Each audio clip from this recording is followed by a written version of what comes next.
अस्सलाम वालेकुम, मैं हूं डॉक्टर इमशा सत्तार और pharmacist Imsha Sattar. Welcome to my channel. उम्मीद करती हूँ आप सब ठीक ठाक और खैरियत से होंगे।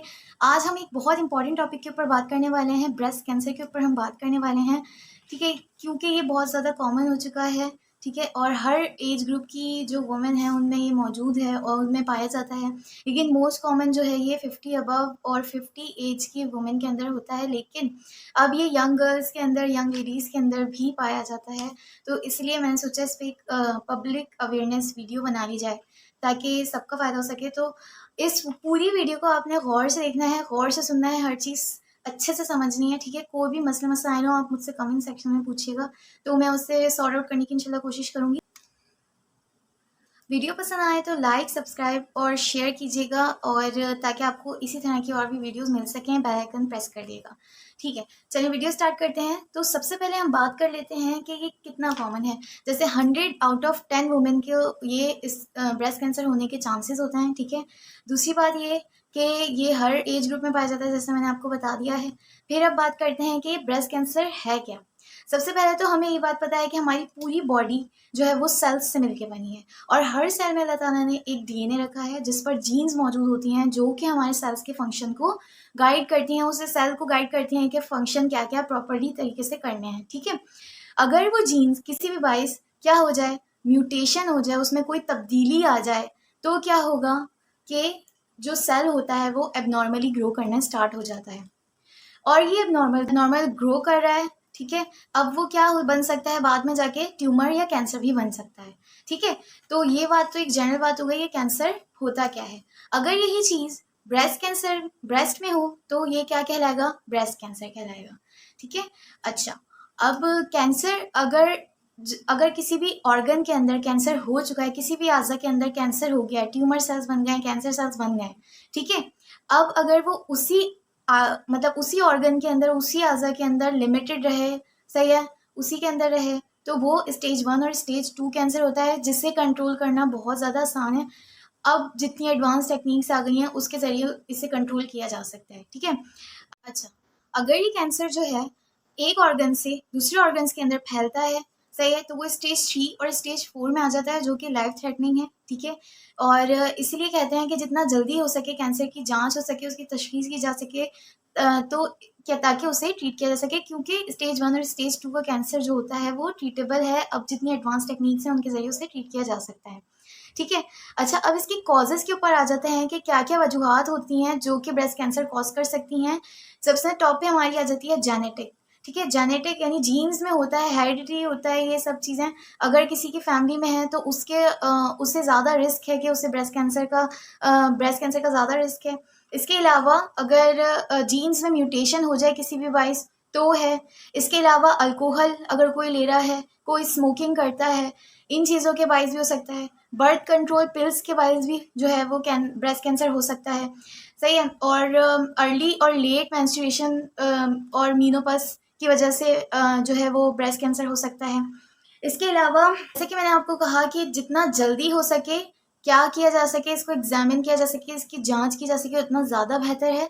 तो सेल्फ एग्जामिनेशन हर लेडी, हर गर्ल और मतलब हर एज ग्रुप की ख़वातीन को जो है क्या करना चाहिए, हर महीने अपना सेल्फ एग्जामिनेशन करना चाहिए।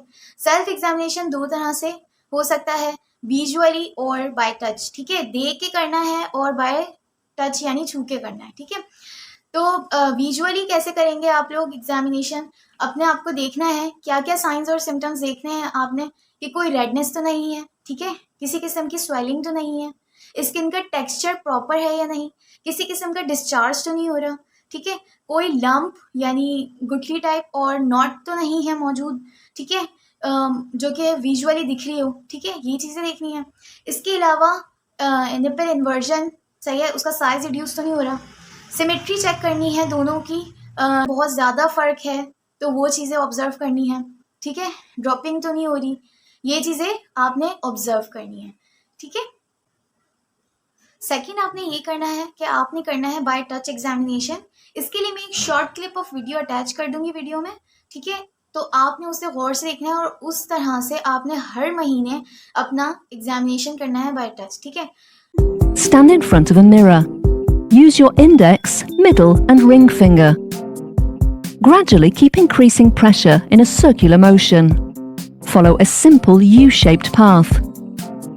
Starting from your armpit, move to your bra line, then onto your breastbone, and finally to your collarbone. Check yourself in different positions. इन दोनों तरीके से हर महीने देखना है, by visualisation and by touch, ठीक है। तो इस तरह से आपको अगर इनमें से कोई भी साइन या सिम्टम जो है आपको आप ऑब्जर्व करें, सही है, तो आपने जाना है फ़ौरन डॉक्टर के पास, ठीक है। डॉक्टर से जितना जल्दी हो सके रुजू करें और फिर आपको डॉक्टर बताएगा कि क्या वो सेल्स कैंसर सेल्स हैं या वो सेल्स नॉर्मल सेल्स हैं, ठीक है। तो ये मतलब कोई परेशानी की बात तो नहीं है, ये चीज़ आपको डॉक्टर बताएगा आफ्टर टेस्टिंग। टेस्टिंग इसकी दो मतलब इसकी अलग अलग तरीक़ों से की जाती है। मेनली जो है हम मैमोग्राम और बायोप्सी यूज़ करते हैं। बायोप्सी में ये होता है कि जैसे एक नॉर्मल नीडल होती है, उससे थोड़ी सी बड़ी नीडल होती है और उसे इंसर्ट किया जाता है लंप के अंदर, जो भी आपकी गिल्टी है, ठीक है, उसके अंदर इंसर्ट किया जाता है, उसमें से कुछ मैटर लिया जाता है और उसको टेस्ट किया जाता है कि वो आइदर नॉर्मल है या एबनॉर्मल सेल्स हैं, ठीक है। फिर आपको डॉक्टर बताएगा उसके बाद। और इसके अलावा MRI और अल्ट्रासाउंड भी करवाया जाता है और मैमोग्राम करवाया जाता है, सही है। मैमोग्राम एक एक्सरे ही होता है एक तरह का, ठीक है, उस लेकिन जो है वो स्पेसिफिकली यानी कि ब्रेस्ट कैंसर और इन चीज़ों के लिए है। तो जो है आपने अगर आप हेल्दी हैं, अगर आपने कोई ऐसे साइंस और सिम्टम्स ऑब्जर्व किए हैं तो आपने मैमोग्राम लाजमी करवाना है। अगर आप हेल्दी हैं तो आपकी एज अबव 40 है या 40 है तो हर उस ख़वातीन को एडवाइस की जाती है कि वो मैमोग्राम अपना लाजमी करवा लें एहतियात के तौर पे कि मतलब अगर होने के भी चांसेस हुए, क्योंकि ये जो होता है ब्रेस्ट कैंसर में ये होता है कि आपको पेन नहीं होता है इतना, स्टार्ट में आपको पता नहीं लगता है। जब वो स्टेज सिवियर फॉर्म में आ जाती है, जब वो सिवियर हो जाता है तब आपको पेन स्टार्ट होता है। इसलिए आपको सेल्फ एग्जामिनेशन भी ज़रूरी है कि जब आप सेल्फ एग्जामिनेशन करें तो ये सारे साइंस और सिम्टम्स जो मैंने आपको बताए हैं वो ऑब्जर्व करें। इसके अलावा बाय टच में भी आपने लिम्फ नोड्स का देखना है कि लिम्फ नोड्स तो कहीं पे वो नहीं हुए स्वेल या फिर को नॉट वगैरह तो नहीं है या फिर जो है पेन तो नहीं हो रहा टच करने से, ठीक है। तो ये सारे साइंस और सिम्टम्स आपने देखते रहना है, ठीक है। और अगर आपकी एज 40 से ऊपर है तो आपने अपना मैमोग्राम लाजमी करवाना है, ठीक है, फॉर द सेफ साइड। अच्छा, नेक्स्ट मैं आपको बताती हूँ कि अब आपका डायग्नोसिस हो गया है। अगर ऐसे कोई साइन सिम्टम्स आए, आप डॉक्टर के पास गए, डॉक्टर ने टेस्टिंग करवाई, ठीक है, अगर डॉक्टर ने कह दिया कि कोई ऐसे मसले की बात नहीं है तो फिर आपने परेशान बिल्कुल नहीं होना है, ठीक है। और अगर ऐसे कोई साइंस और सिम्टम्स आते हैं तो फिर आप ट्रीटमेंट की तरफ जाएंगे। ट्रीटमेंट में ये होता है कि कीमोथेरेपी के ज़रिए होता है, हार्मोनल थेरेपी आपको दी जाती है और मोस्ट कॉमनली ये किया जाता है कि सर्जरी कर दी जाती है। सर्जरी भी दो तरह से है, लंपेक्टोमी और मैस्टेक्टोमी। लंपेक्टोमी में ये होता है कि आपका सिर्फ वो लंप और वो गिल्टी वो ट्यूमर सेल्स को रिमूव किया जाता है और मैस्टेक्टोमी में पूरा ब्रेस्ट रिमूव किया जाता है, ठीक है। तो अब बात कर लेते हैं उन चीज़ों की जो आपने अवॉइड करनी है। तो सबसे पहले तो टॉप पे आ जाता है स्मोकिंग और अल्कोहल, ठीक है, क्योंकि ये कैंसर कॉजिंग है, हम सबको पता है, ठीक है। लेकिन वी आर मुस्लिम्स, हम अल्कोहल नहीं लेते। हम गलती करते हैं, हम कहाँ गलती करते हैं, हम यूज़ करते हैं प्लास्टिक के कंटेनर्स और प्लास्टिक और डिस्पोजेबल कंटेनर्स, ठीक है। तो हमें क्या करना है, अब हमने रिप्लेस कर देना है इसको विद द ग्लास और स्टील के कंटेनर्स, ठीक है। घर में भी अगर आप बर्तन यूज़ करते हैं तो ख्याल रखें इस बात का कि वो प्लास्टिक के ना हो, ठीक है। उन्हें रिप्लेस कर दें आप या तो विद द ग्लास और स्टील के कंटेनर्स या ग्लास कंटेनर्स, ठीक है। सेकेंडली आपने ये करना है, हम यूज़ करते हैं किसान डालडा और अलग अलग तरह के ऑयल्स, लेकिन हमने ये सब छोड़ देना है। हमने रिप्लेस कर देना है इन सबको इससे विद द ऑलिव ऑयल और मस्टर्ड ऑयल, ठीक है। ऑलिव ऑयल और मस्टर्ड ऑयल का इस्तेमाल करें, इंशाल्लाह बहुत बहुत जल्दी फ़र्क आता है इससे। क्योंकि हम क्या कर रहे हैं इन चीज़ों को रिप्लेस करके, हम रिप्लेस इन चीज़ों को करके ये कर रहे हैं कि हम जो है वो कैंसर सेल्स जिसकी वजह से ग्रो कर रहे हैं, क्योंकि ये ही चीज़ें जो होती हैं ये हमारे अंदर एबनॉर्मल चेंजेस पैदा करती हैं। तो क्या कर रहे हैं, हम उसकी डाइट बंद कर रहे हैं, समझें आप, इस तरह करने से हम उसकी डाइट बंद करें कैंसर सेल्स की, ठीक है। तो वो ग्रो ही नहीं कर पाएंगे। तो आपने ये वाले काम लाजमी करने हैं। अच्छा, अब थर्ड थिंग की बात करते हैं। थर्ड थिंग ये है कि आपने करना है कि शुगर बिल्कुल कट डाउन कर देनी है, ठीक है। शुगर बिल्कुल भी नहीं लेनी है, शुगर को रिप्लेस कर देना है विद द जैगरी या फिर गुड़, सही है, आपने ये वाला काम करना है। इसके अलावा आपने ये करना है कि जो ब्रॉयलर मुर्गी होती है, ब्रॉयलर चिकन और उसके एग्स जो है, फार्मी मुर्गी और फार्मी अंडे आपने बिल्कुल बंद कर देना है। आपने लेनी है देसी चिकन और देसी अंडे, ठीक है। इसके अलावा मिल्क पैक का जो दूध आता है वो बिल्कुल बंद कर देना है। आपने लेना है नेचुरल गोट मिल्क या बुफेलो मिल्क, यानी बकरी का दूध या गाय का दूध आपने नेचुरल वाला लेना है। सही है, आपने ये वाली चीज़ें लाजमी करनी है, ठीक है। इसके अलावा आपने क्या करना है, आपने बंद कर देनी है हर तरह की सॉफ्ट ड्रिंक्स बिल्कुल भी नहीं लेनी है, ठीक है। ये सारी चीज़ें आपने करनी है, ये सारी चीज़ें आपने अवॉइड करनी है। अब बात कर लेते हैं उन चीज़ों की जो आपने अपनी डाइट में ऐड करनी है। Even if you are healthy, तो भी आपने अपनी डाइट में ऐड कर लेनी है, ताकि जो है आप हेल्दी भी रह सकें और इसके अलावा रिस्क जो है वो रिड्यूस हो सकें। सही है, सबसे पहले तो आपने ये देखना है कि आपने लेनी है विटामिन रिच डाइट, ठीक है।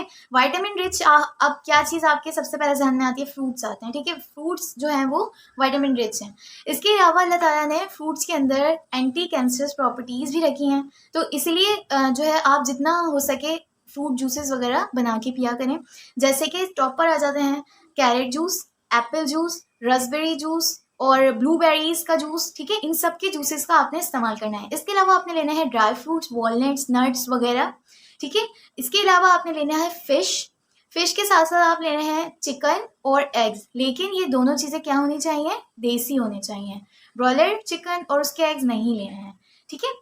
अच्छा, और इसके अलावा क्या करना है आपने यूज़ करनी है green tea. Green tea is rich in antioxidants, ठीक है। एंटीऑक्सीडेंट्स बहुत ज़्यादा ज़रूरी होते हैं हमारे फ्री रेडिकल्स और कैंसर को ट्रैप करने के लिए, तो आपने लेनी है ग्रीन टी, इससे भी बहुत ज़्यादा फ़ायदा होता है कैंसर में, ठीक है। अच्छा, ये जूसेस का हो गया। विटामिन रिच डाइट लेनी है, ग्रीन टी लेनी है, चिकन और एग्स लेने हैं लेकिन देसी, और फिश का मैंने आपको बता दिया। ये चीज़ें और लेग्यूम्स भी यूज़ करें, ये चीज़ें आप अपनी डाइट के अंदर ऐड कर लें, इंशाल्लाह ताला आपको बहुत ज़्यादा फ़ायदा होगा। और बाकी डॉक्टर से कंसल्ट कीजिएगा, फिर वो आपको ट्रीटमेंट का बताएगा। और मतलब अगर ऐसा कुछ आ भी जाए और आपको डॉक्टर एडवाइस कर दे कि ऐसा कोई मसले की बात नहीं है, तो आपने स्ट्रेस्ड आउट नहीं रहना है, आपने बिल्कुल टेंशन नहीं लेनी है। अगर डॉक्टर ने कह दिया कोई मसले की बात नहीं है, तो इसका मतलब कोई मसले की बात नहीं है, तो आपने बिल्कुल भी अब परेशान नहीं होना है। और अगर किसी का आ भी जाता है तो भी आपने परेशान नहीं होना है। बस आप लोगों ने इन चीज़ों का ख्याल रखना है कि जितना जल्दी हो सके आपने जो है वो डायग्नोस में हेल्प करना है। कैसे? By doing self examination. आपने अपना हर महीने सेल्फ एग्जामिनेशन करना है, दोनों तरीक़ों से, विजुअली बाय टच, सही है, ताकि ख्याल रखा जा सके इन सब चीज़ों का। उम्मीद है कि आप सबको ये सारी इन्फॉर्मेशन आप सबके लिए हेल्पफुल रहेगी। और अगर कोई भी मसला, कोई भी क्वेरी है, आप मुझसे कमेंट सेक्शन में पूछिएगा, इंशाल्लाह I will sort it out. और बाकी ख्याल रखिएगा, दुआओं में याद रखिएगा। अल्लाह हाफ़िज़।